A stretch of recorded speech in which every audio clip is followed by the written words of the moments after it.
पत्र लेखन कार्यालयी पद्धति का एक अनिवार्य अंग है। साधारणतः पत्र लेखन दो प्रकार का होता है, एक प्रारंभिक तथा दूसरा उन्नत। पत्र लेखन में प्रारंभिक लेखन के अंतर्गत व्यक्तिगत पत्र, आवेदन पत्र, व्यापारिक पत्र और सार्वजनिक पत्र आते हैं।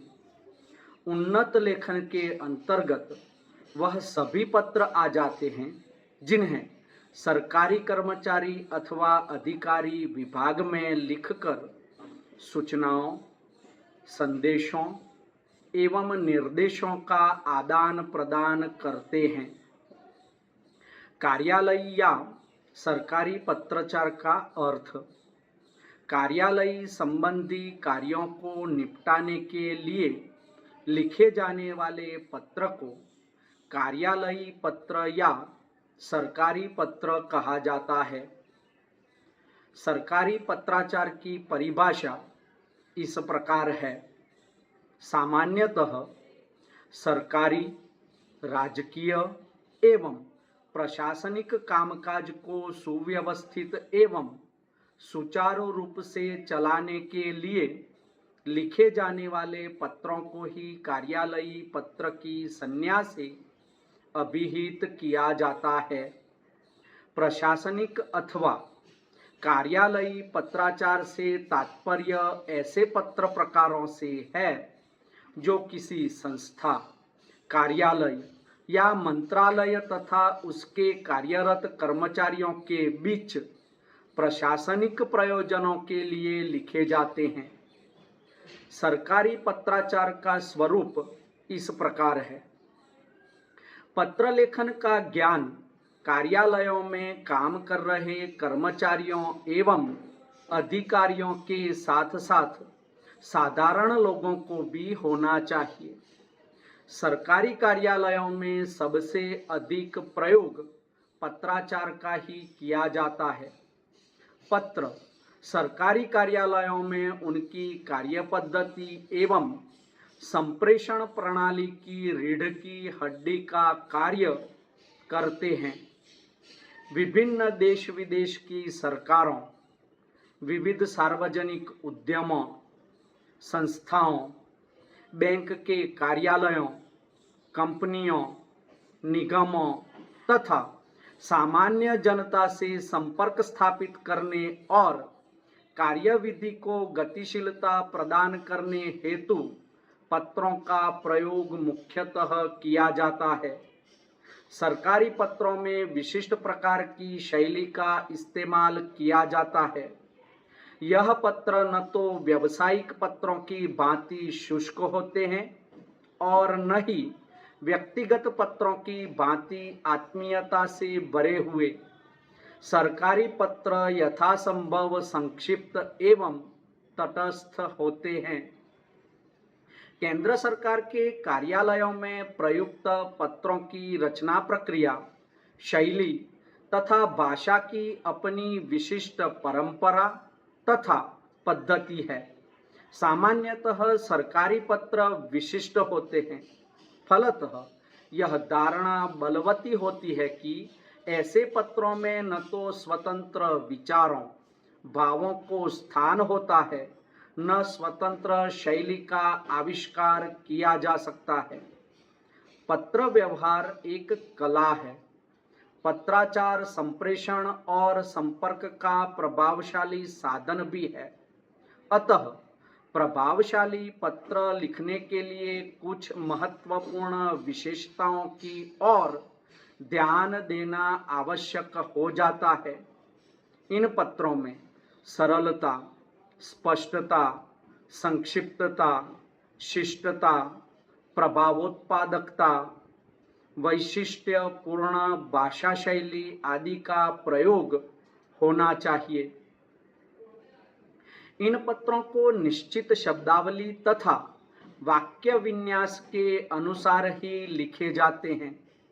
शब्दों तथा वाक्यांशों के एक ही अर्थ निकलने चाहिए और उनका उपयोग विषयानुरूप होना चाहिए। सरकारी पत्र की भाषा सरल, स्पष्ट हो तथा वाक्य छोटे छोटे हों।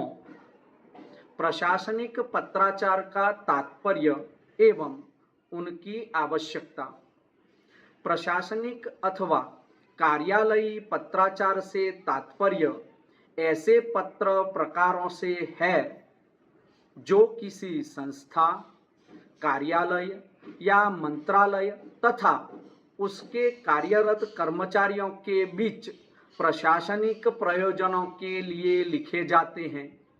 जब किसी संस्था से कोई सूचना मंगाई जाती है या सूचना किसी संस्था को भेजी जाती है, जब किसी संस्था या व्यक्ति के पत्र का उत्तर भेजा जाता है, तो प्रशासनिक पत्राचार की किसी विशिष्ट पत्र का प्रयोग करना होता है। इसके संबंध में हम विस्तृत चर्चा करेंगे।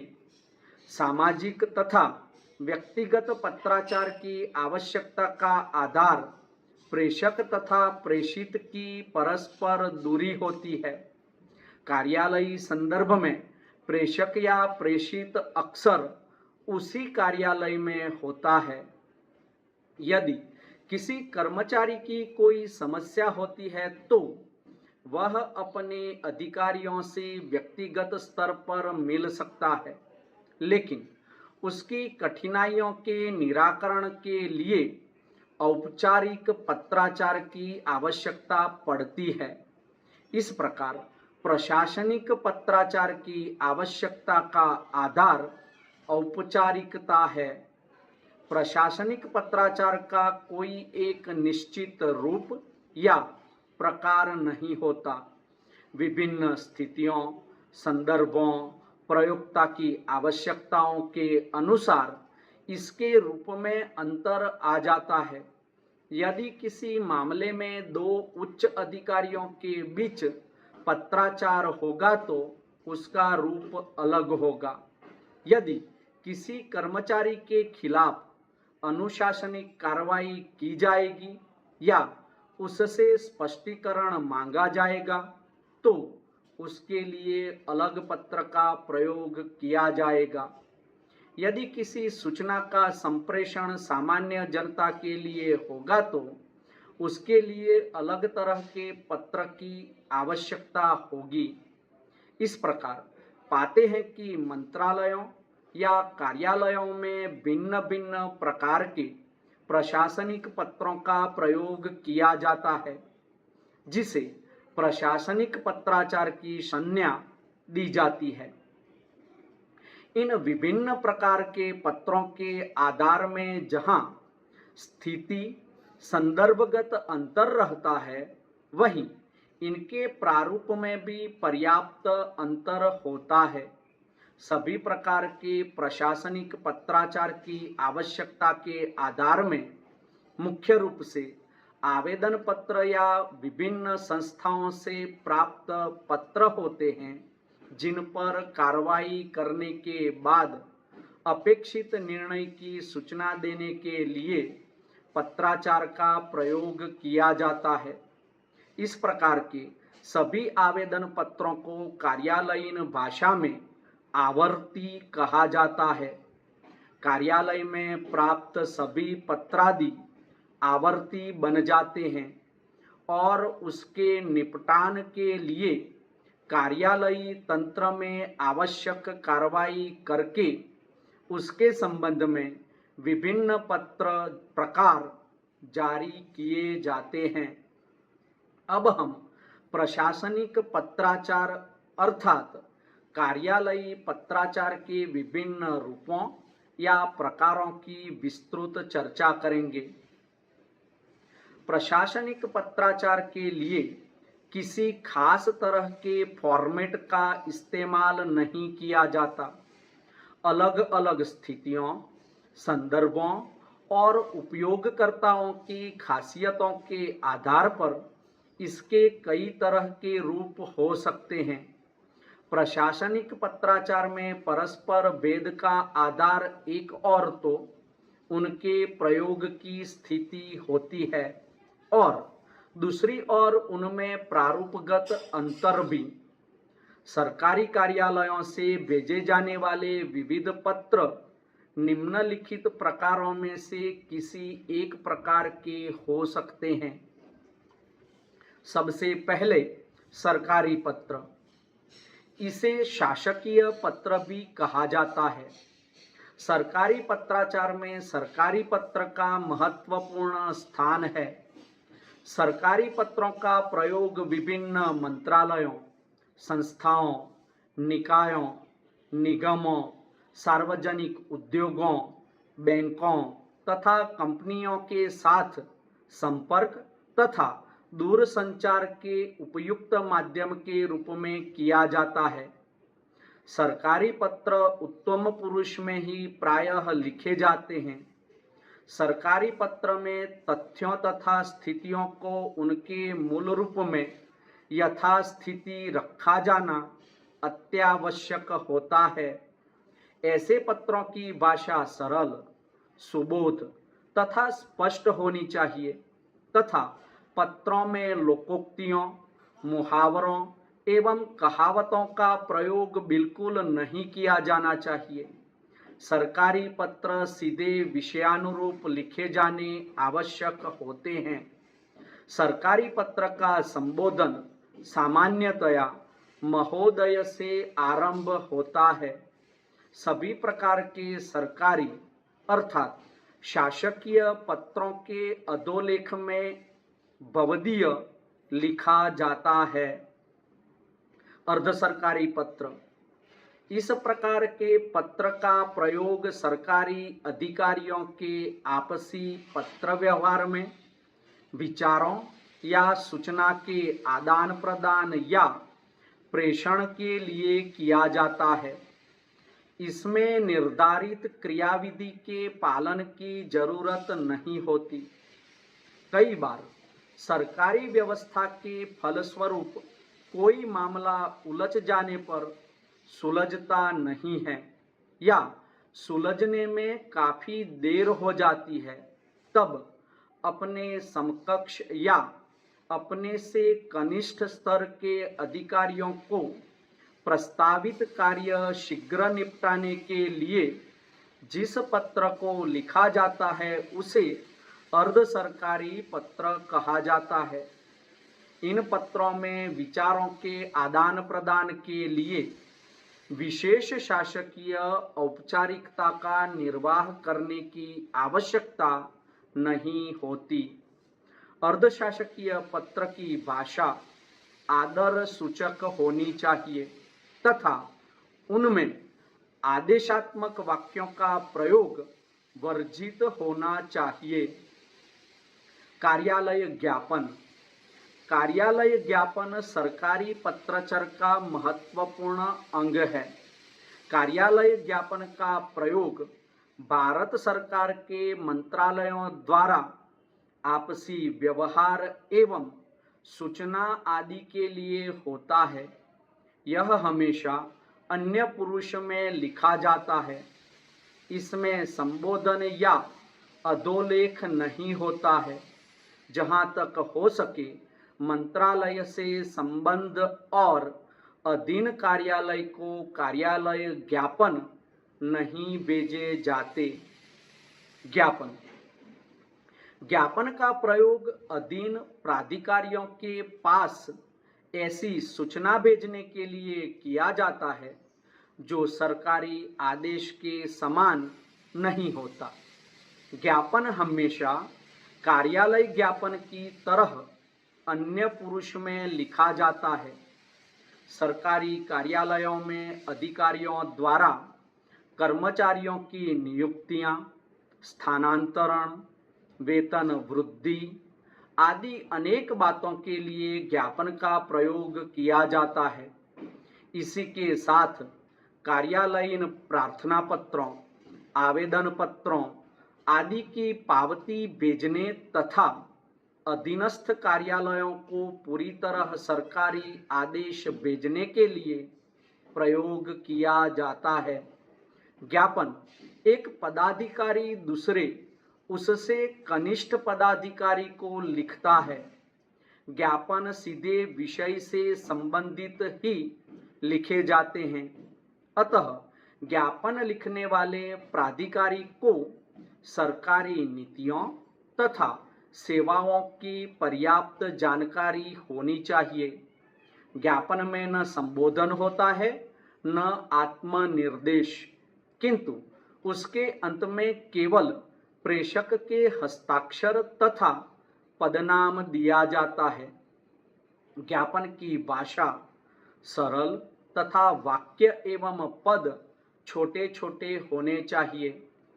ज्ञापन के बारे में एक बात ध्यान में रखी जानी चाहिए कि राजभाषा नियम 1976 के अनुसार केंद्रीय सरकार में कार्यरत प्रत्येक अधिकारी कर्मचारी का अधिकार होगा कि वह उसे दिया जाने वाला ज्ञापन केवल हिंदी में मांग सकता है तथा अपना स्पष्टीकरण आदि भी केवल हिंदी में प्रस्तुत कर सकता है। परिपत्र सरकारी पत्राचार का एक अत्यंत महत्वपूर्ण माध्यम परिपत्र होता है। परिपत्रों के माध्यम से विभिन्न मंत्रालयों तथा विभागों द्वारा उनके अधीनस्थ कार्यालयों, संलग्न अनुभागों, प्रभागों आदि को सरकारी सूचना, आदेश, अनुदेश तथा निर्देश आदि भेजे जाते हैं। परिपत्र की विशेषता यह होती है कि इसका प्रेषक एक ही होता है, विषय वस्तु भी एक ही होती है, किंतु आवश्यकता अनुसार इसे बहुत से अधीनस्थ तथा संलग्न कार्यालयों के नाम भी भेजा जा सकता है। राजभाषा अधिनियम 1963 की धारा 3(3) के अनुसार केंद्र सरकार के कार्यालयों से जारी किए जाने वाले परिपत्र हिंदी, अंग्रेजी द्विभाषिक रूप में होने चाहिए। कार्यालय आदेश सरकारी कामकाज के एक प्रमुख संपर्क माध्यम के रूप में कार्यालय आदेश का प्रयोग किया जाता है।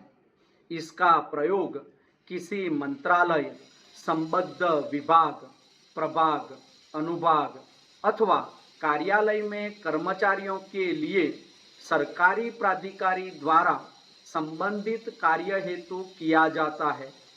कार्यालय आदेश का उपयोग कर्मचारियों का स्थानांतरण, पदोन्नति करने या रोकने, वेतन वृद्धि जारी करने, अवकाश मंजूर करने तथा अधिकारी और अनुभागों के बीच कार्य के विवरण आदि के लिए किया जाता है। कार्यालय आदेश का स्वरूप चूंकि आदेशात्मक होता है, उसका अनुपालन करना संबंधित कर्मचारियों का परम कर्तव्य हो जाता है। कार्यालय आदेश हमेशा उत्तम पुरुष एक वचन में जारी किए जाते हैं। राजपत्र राजपत्र को गैजेट भी कहा जाता है। सरकारी सूचना तथा आदेशों को राजपत्र में प्रकाशित किया जाता है। अतः राजपत्र की महत्ता सर्वश्रेष्ठ रूप में बची हुई है। सरकार द्वारा जारी अधिसूचनाएं, आदेश, संकल्प आदि भी राजपत्र में प्रकाशित होते हैं। भारत का राजपत्र 5 भागों में छपता है। प्रत्येक भाग में कई खंड होते हैं।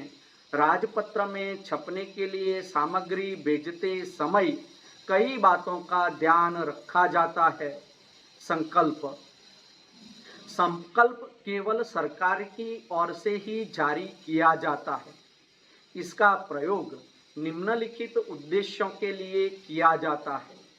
नीति संबंधित महत्वपूर्ण सरकारी निर्णयों की घोषणा करने के लिए, सरकारी नीतियों की सार्वजनिक उद्घोषणा हेतु, जब केंद्रीय सरकार को जांच समितियां अथवा जांच आयोगों के विशिष्ट प्रतिवेदन या निर्णय आदि की घोषणा करनी हो तब, जब केंद्रीय सरकार विशिष्ट जांच आयोगों या जांच समितियों की नियुक्ति की सार्वजनिक घोषणा करना चाहे तब।